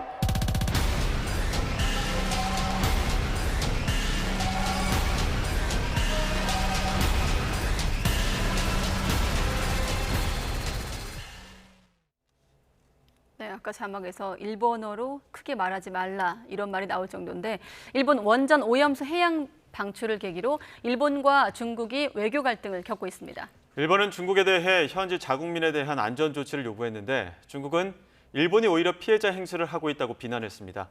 강성웅 해설위원 실장과 조금 더 자세히 알아보겠습니다. 어서 오십시오. 네, 그런가 하면 중국인들이 중국에 있는 일본인 학교에 돌을 던지는 일까지 있었다고요? 네, 일본 언론들이 보도한 건데요. 칭다오 하면 우리도 굉장히 잘 아는 도시인데 여기 일본 사람들도 많이 삽니다. 거기 일본인 학교에 돌을 던진 중국인이 공안 당국에 체포됐다. 그런 일본 보도가 있었고요. 네. 이게 그 학교인 것 같습니다. 이게 이제 일본 학교가 이렇게 생겼는데 돌을 던지는가 하면 뭐 계란을 던지고 또 그 칭다오 총영사관 인근에는 그 일본인을 경멸하는 낙서도 있었다고 합니다. 아까 이제 그 한번 나간 적이 있는데 뭐 일본 사람들을 일본 놈이라고 표현하고 뭐 때려 주자 뭐 그런 얘기를 한 이게 바로 그건데요. 45층의 일본인 사람들인데 아마 영사관이 거기 있나 잘 모르겠습니다만 그 일본 사람들을 때리자 그런 얘기를 했죠. 그러니까 온라인에서는 뭐 일본 제품 불매 운동, 그다음에 그 단체 여행이 한 30% 정도 취소됐다고 합니다. 아무래도 뭐 일본에서 원전 오염수가 나오니까 여행을 꺼리는 것 같고요. 또 도쿄 전력에는 뭐 나흘 동안 6천 건의 항의 전화 같은 게 왔는데 다 중국발이다 이런 얘기가 있었고요. 그래서 이제 일본의 그 외교부가 일본 외무성이 그 우장하오 주일 중국 대사를 초치를 해서 중국에 있는 일본 사람들의 안전에 대해서 조치를 해달라 이렇게 얘기를 했고, 네. 또 수산물의 그 수입 규제가 과학적인 근거가 없다. 그래서 그거를 해제해달라 이렇게 중국에 요구했습니다. 예, 일본의 그런 어떤 요구들에 대해서 중국 측은 어떤 반응하고 있습니까? 우장하오 대사가 그 자리에서 그런 말을 했더라고요. 사실 그 일본에 있는 대사관, 중국의 대사관 영사관도 전화를 많이 받았다. 이게 뭐 소란 전화라고 하는데 그것 때문에 업무가 방해를 받고 있다. 이렇게 얘기를 했습니다. 그래서 이제 이 문제도 일본도 일본에 있는 중국 사람들의 안전을 보호해 달라 이렇게 요구를 했고, 그리고 이제 그 왕원빈 중국 외교부 대변인은 이제 그런 일본 사람들에 대한 중국 내에서의 어떤 그 위협이라든지 돌을 던지는 행위 이런 거에 대해서는 법률에 따라서 외국인은 보호한다. 중국이 이렇게 얘기를 했고요. 다만 이제 왕원빈 대변인의 어제 그 브리핑에서 보니까 이게 지금 일본 때문에 이렇게 문제가 생기지 않았느냐 이렇게 반박을 했고요. 뭐 국제사회뿐만 아니라 또 주변국에서 강력히 일본 문제를 비판하고 있는데 그것이 오히려 더 문제다 이런 식으로 반박을 하게 됐습니다. 네, 사실 뭐 우리도 한일 관계에서도 역사 문제, 과거사 논란을 두고 분쟁을 뭐 일부 겪는 부분이 있습니다만 중국에서 과거 다오이다오 생각구 열도 영유권 분쟁 때도 이런 시위가 발생하지 않았습니까? 그렇습니다. 굉장히 격렬했고요. 이거랑은 뭐 비교도 안 되는 정도였죠. 네. 2010년에서 12년 그때 일본에서 생각구 열도를 국유화하는 조치를 했을 때 중국이 격렬하게 반대했고요. 뭐 주권에 대한 문제다. 다오이다오는 이제 자기네들의 고유의 영토다 이렇게 얘기를 했고, 뭐 거의 그러니까 몇 주일 동안 중국 전역에서 격렬한 시위가 있었습니다. 뭐 일본인 학교에 돌 던지는 거는 비교도 안 되고요. 일본 우길기를 불태우거나 일본 제품을 파괴하거나 또는 뭐 학교에 돌을 던지거나 그래서 경찰과 굉장한 충돌을 빚었죠. 이렇게 굉장한 시위가 있었는데 네. 그 당시 일본에서도 또 반중 시위가 있었어요. 근데 그런 거와 비교하면 지금은 굉장히 어떻게 보면 양국 정부가 이걸 끌어나가는 것 같은 그런 인상을 받을 정도로 그 정도와 비교하면 뭐 감정 대립이 그렇게 심한 편은 아니다. 이런 생각을 갖게 됩니다. 예, 그래도 지금 중국 내에서는 좀 반일 감정이 오르고 있기 때문에 그러한 배경은 어쨌든 중국은 일본의 그 원전 오염수 방류 그 자체를 하지 말라고 주장하는 겁니까? 그렇습니다. 무슨 대책이 있는가 했더니 그것보다는 일단 끊어라, 중단하라는 게 요구고요. 그러고 나서 주변국 국제사회와 좀 더 책임감 있게 논의를 해서 방법을 찾아보자 이런 얘기입니다. 이제 왕원빈 대변인이 어제 그 브리핑에서 들어보면 그러면서 이제 뭐 북한이 강력히 반대했고 오염수 방류를, 그 다음에 이제 러시아가 반대를 했고 남태평양의 작은 섬나라들 솔로몬 제도 굉장히 중국하고 가깝습니다. 중국에 이제 그 공안이 파견될 수도 있는 그런 나라가 됐는데 거기서도 강력히 반대했고 그런 상황이죠. 중국은 그래서 이제 뭐 어떤 대응할 게 이게 뭐 이 정도로 외교적 대응을 하고 수산물 수입을 전면 금지하는 정도 이 정도로 하고 있고, 그러나 일본은 IAEA의 검증을 거쳐서 과학적으로 이루어진 것이기 때문에 문제가 없다 이런 입장입니다. 네. 예. 이 문제 역시 지금 보면 북중러 이렇게 함께 묶이는데 이건 잠시 뒤에 질문하기로 하고, 일본은 오히려 중국에 대해서 수산물 수입 금지를 철회하라는 거 아니겠습니까? 중국은 강경하고요. 또 여기 대해서 맞습니다. 굉장히 재미있는 표현인데 중국의 이제 글로벌 타임스 대표적인 관변 매체고요. 중국 정부의 속마음을 대변한다고 보면 되는 매체인데 일본이 피해자 코스프레를 하고 있다. 일본이 원전 오염수를 방류해놓고 일본이 피해자인 양 한다. 그런 얘기를 했습니다. 네. 이것이 환경에 대한 테러인데 어떻게 중국을 비판하냐 이렇게 봤었고요. 일본은 또 미국의 어떤 지지를 등에 업고 이 절차를 그냥 강행하는 그런 인상을 주는 것 같습니다. 특히 이제 한미일 정상회담 직후에 일사천리로 이 방류를 예상보다는 좀 빠른 시점에 강행하는 것 같고요. 그래서 이제 중국에서는 이제 마침 이게 약간 일본에서는 중국이 저렇게 강력하게 반발할지 예상을 조금 못하지 않았나 이런 생각이 듭니다. 왜냐하면 이 방류를 하는 시점에 일본의 그 야마구치 나소 그 연립 여당 공명당 대표가 중국을 가기로 했습니다. 그런데 이 중국 입장에서 보면 지금 그럴 시점이 아니다라고 해서 이 방문이 이제 연기가 됐거나 이제 일단은 보류가 됐고요. 그렇기 때문에 이 일본 언론도 이게 약간 좀 중국의 어떤 반발을 예상을 못한 거 아니냐, 저 정도 강도로 이런 얘기가 나오고 있습니다. 그러나 이제 이것이 외교적인 갈등으로는 가고 있는데 국민 전체가 양국 국민 전체가 감정적으로 그 약간 좀 있지만 그것은 과거보다는 굉장히 약한 형태로 나타나고 있다, 이렇게 보는 게 좋을 것 같습니다. 예. 그런데 지금 오염수 문제 때문에 앞서 잠깐 언급했지만 한미일 북중로 이렇게 약간 진영 싸움으로 가는 듯한 모습도 보이고 있거든요. 이런 가운데 푸틴 대통령 10월에 중국 방문할 예정이라고 좀 나오는 것 같습니다. 맞습니다. 작년에 올해 3월에 시진핑 주석이 중국의 모스크바를 갔습니다. 가서 만났기 때문에 이제 답방 차원인데 10월에 그 1대1로 포럼이 있습니다. 이게 이제 세 번째 열리는 건데 중국에서 베이징에서 이걸 고정적으로 열리는데 여기에 그 푸틴 대통령이 간다고 크렘린궁에서 지난달에 발표를 했습니다. 네. 그리고 이제 1대1로 측에서도 푸틴 대통령이 온다고 했고 이걸 지금까지 2번 열렸는데 2번 다 갔기 때문에 푸틴이 올 거라는 건 뭐 분명합니다. 그런데 최근에 푸틴 대통령이 남아공에서 열리는 브릭스 정상회의에 참석을 못했죠. 거기 이제 뭐 그래서 체면을 좀 구겼는데 화상으로 참석을 했습니다. 회의에만.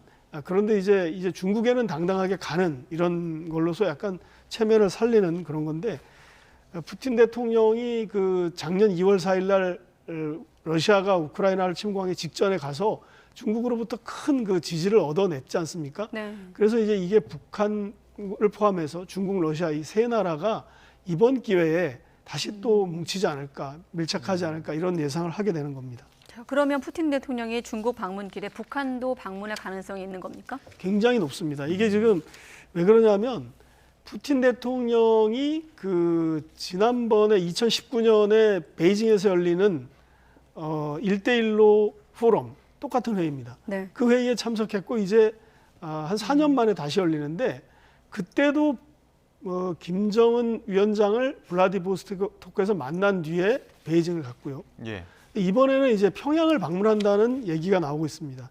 이게 그냥 그 단순한 추측은 아닙니다. 왜냐하면 며칠 전에 마체고라주 북한 러시아 대사가 이즈베스티아라는 러시아의 그 신문과 인터뷰를 했는데 그 기자 질문이 이겁니다. 10월에 푸틴 대통령이 베이징을 가면 북한을 방문하는 거 아닌가 이렇게 물어봤더니 그 마체고라 대사가 조만간 양국 지도자들이 새로운 회의를 할 거라는 그것을 믿어 의심치 않는다고 했고 현재 푸틴 대통령과 김정은 위원장은 논의할 것이 많고 협상할 것도 많다 이렇게 얘기를 했습니다. 그리고 이제 현재 2019년 4월 그 마지막 김정은 위원장과 푸틴 대통령이 만난 그 날짜 이후 세계 정세 그리고 동북아의 지정학적 정세는 굉장히 큰 변화를 겪었다. 그러니까 만날 거라는 얘기를 거의 한 거나 마찬가지입니다. 확정은 안 됐지만. 네. 예, 그렇게 되면 또 북중의 어떤 협력 구도는 더욱더 좀 강고해지지 않을까 이런 생각도 드는데 북한이 최근 국경을 거의 개방한 상태 아닙니까? 그렇습니다. 그래서 이제 이게 갈 가능성이 굉장히 높고요. 예. 지난달에 그 휴전협정, 정전협정 기념일에 러시아와 중국의 대표단이 오지 않았습니까? 고위급입니다. 굉장히 쇼이구 국방장관이 왔고 중국에서 이홍중 정치국위원이 왔는데 네. 이게 이제 이러다 보니까 길이 열리는 거다 이렇게 볼 수 있고 푸틴 대통령이 방문을 해도 별 문제가 없는 이상하지 않는 상황이 됐고요. 또 어제 일반 북한 주민들, 중국에 지금 거의 굉장히 뭐 수만 명, 10만 명에 가까운 들어가야 될 북한 주민이 있다는 얘기까지 있는데 어제 300명이 버스를 타고 그 압록강 철교를 지나서 들어갔다고 합니다. 그러니까 300명씩 하루에 들어가고 버스가 10대씩 움직이는 상황이기 때문에 북한의 이제 국경 상황은 굉장히 열려 있다. 그리고 이제 지난번에 그 북중 중국과 러시아 대표단이 중국을 평양을 방문해서 김정은 위원장을 만났기 때문에 외교적인 그 유력 인사들이 드나드는 것에도 전혀 문제가 없는 상황입니다. 예. 네. 자, 그런데 끝으로 북한이 아직 국경 개방에 조심하고 있다 이런 흐름도 있던데 이거는 왜 그런 건가요? 이게 이 중국과 러시아의 분석입니다. 러시아 그 마체고라 대사가 이즈베스티아와의 회견에서 그렇게 얘기했습니다.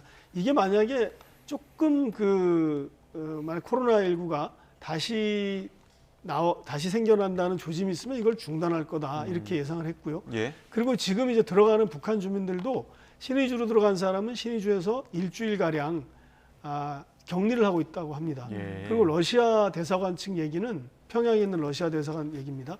그 쇼이구 장관이 다녀가고 나서 그 대사관 사람들도 일주일인가를 격리를 했고 그리고 또 평양 시민들도 거의 일주일 동안 밖에를 못 다녔다 이런 얘기를 합니다. 그러니까 아직도 이렇게 마음을 놓지 못하는 거고 그것은 북한이 의료 시설이나 의료 수준이 워낙 열악하기 때문에 네. 작은 어떤 바이러스의 재유행도 굉장히 조심하고 있다 이렇게 보면 될 것 같습니다. 네.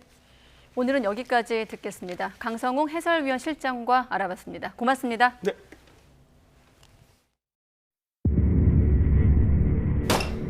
아무리 돈독이 올랐다지만 팔 게 없어 나라를 팔아먹다니.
세계 선수권 역대 최고 성적을 거둔 배드민턴 대표팀이 뜨거운 환영 속에 돌아왔습니다. 사상 첫 단식 챔피언 여왕의 자리에 오른 안세영은 이제 더 큰 꿈을 꾸고 있습니다. 서봉국 기자가 보도합니다. 8강전 전 세계 1위 오쿠하라의 짜릿한 역전승. 언제나 힘들었던 천적 천이페이는 4강에서 제쳤고 리우올림픽 금메달 마린마저 제압하며 안세영은 사상 첫 세계 선수권 정상에 올랐습니다. 좀 부담감이 좀 있었는데요. 그래도 잘 이겨내고 또 1위다운 자신감을 가지고 또 잘 풀어냈더니 또 이렇게 좋은 결과로 제가 가지고 올 수 있어서 너무 행복했던 것 같아요. 5개 종목 가운데 복식 2개 등 금메달 3개를 합작한 대표팀 동료들과 함께 금이 환영한 안세영. 단식 세계 1위의 자격을 입증할 수 있었던 데는 즐기지 않은 낙천적인 성격과 특기인 그물망 수비에 대한 공격력 강화가 큰 역할을 했습니다. 밑에서 자꾸 수비적인 스타트를 하는 부분에서 좀 안 좋게 보셨기 때문에 제가 그 부분만 좀 더 빨리 캐치하고 또 빨리 다가가서 잡는다면은 승산이 있을 거라고 생각해서 남녀 통틀어 한국 배드민턴 사상 첫 세계 선수권 우승이라는 새 역사를 썼지만 여왕의 행보는 이제 시작입니다. 올림픽과 세계 선수권, 다음 달 아시안 게임과 아시아 선수권을 모두 석권하는 그랜드슬램이 새 목표입니다. 하면은 또 아시안 게임, 올림픽, 근데 또 안 해본 대회가 아시아 선수권 대회를 못 해봤더라고요. 이제 다 한 번씩 다 우승해보는 게 저의 목표인 것 같습니다. 한층 성숙한 기량과 상대에 따른 맞춤 전략으로 이뤄낸 시즌 8번째 우승. 선수로서 이루고 싶은 꿈의 첫 단추를 뚠 안세영은 진천 선수촌으로 복귀해 한 달 앞으로 다가온 항저우 대회를 준비합니다. YTN 서봉국입니다. 가을 야구를 향해 뜨거운 중위권 싸움을 벌이는 두산 베어스의 선봉에는 돌아온 천재 유격수 김재우가 있습니다. 이달 4할 때 맹타를 휘두르며 공수 양면에서 든든하게 팀을 이끌고 있는데요. 이지은 기자가 만나봤습니다. 두산 왕조를 이끈 천재 유격수 김재우. 시즌 초만 해도 후배들에게 자리를 내준 듯했지만 이달 들어 4할 때 타율에 홈런포까지 터뜨리며 두산에서 가장 뜨거운 주전이 됐습니다. 사실 2년 동안은 좀 야유를 좀 많이 받았다고 하면 올해 같은 경우는 이제 환호성을 많이 받다 보니까 아무래도 하루하루가 좀 행복한 것 같습니다. 고질적인 어깨 통증에서 벗어나면서 실력 또한 되살아났습니다. 건강하게 야구할 수 있는 거에 좀 잘 되는 것 같고 경기를 또 많이 이제 나가다 보니까 이제 아무래도 경기 감각이 옛날에 그 감각이 좀 살아나는 것 같은 것 같아요. 올해 38살 노장이지만 노련함을 앞세워 테이블 세터이자 유격수로서 만점 활약을 펼치고 있습니다. 경험이 이제 또 무시 못하는 거기 때문에 경험 면에서는 좀 더 좀 낫지 않나. 항상 웃는 얼굴로 경기에 나서는 스마일맨. 웃다 보면 옆에 사람도 웃게 되는 그런 게 있잖아요. 그래서 좀 그라운드에서 자꾸 밝은 모습을 보이면 그분들도 덩달아 밝아지지 않을까라는 생각에. 제2의 전성기를 맞이한 김재호에게 은퇴는 아직 생각해 본 적 없는 이야기입니다. 저와 또 팀하고 이제 또 그런 마음이 또 잘 맞아야지 또 더 할 수 있는 부분이고, 네. 저는 일단 선수로서 일단은 할 수 있을 만큼 최선을 다할 생각입니다. 두산이 치열한 중위권 싸움에서 살아남아 가을 야구 티켓을 줄 수 있을 것인지, 베테랑 김재호의 귀환에 두산 팬들의 기대 또한 커지고 있습니다. 팀이 5강 안에 들을 수 있도록 일조하도록 하겠습니다.